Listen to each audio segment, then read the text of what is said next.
তিন জেলার প্রায় ৬২ বর্গ মাইলের চলন বিলের মধ্যে নাটোরের সিংড়া উপজেলায় রয়েছে ২৬ বর্গমাইল অংশ।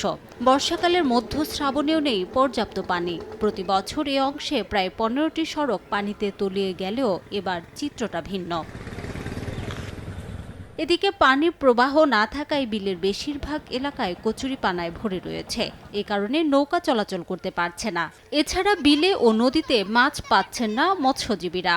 এছাড়া বিলের কচুরিপানা সরিয়ে শুষ্ক মৌসুমে চাষাবাদের জন্য কৃষককে গুনতে হবে অতিরিক্ত অর্থ। পানি নাই, মাছ কি কথা এখন?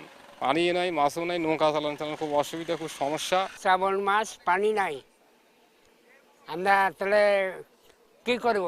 ভাই আমরা ১.৫ লাখ ২ লাখ টাকা খরচ করে সারা নৌকা বানাচ্ছি। আমাদের আয় নাই, পানিও আসছে না। পানি বর্ষা মাসের শেষে এদিকে আমার ইনকামও নেই। অপরিকল্পিত রাস্তাঘাট, পুকুর খনন সহ বিভিন্ন জুলা বন্ধ করে দেওয়ার কারণেই কিন্তু আজকে চলন বিলের ঐতিহ্য হারাতে বসেছে।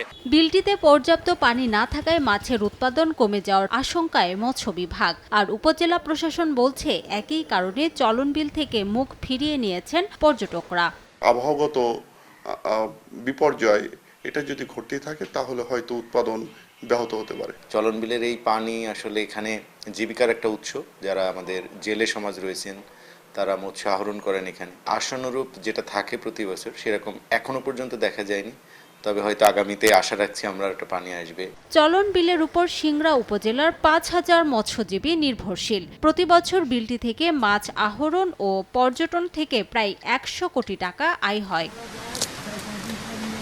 সময় সংবাদ, নাটোর।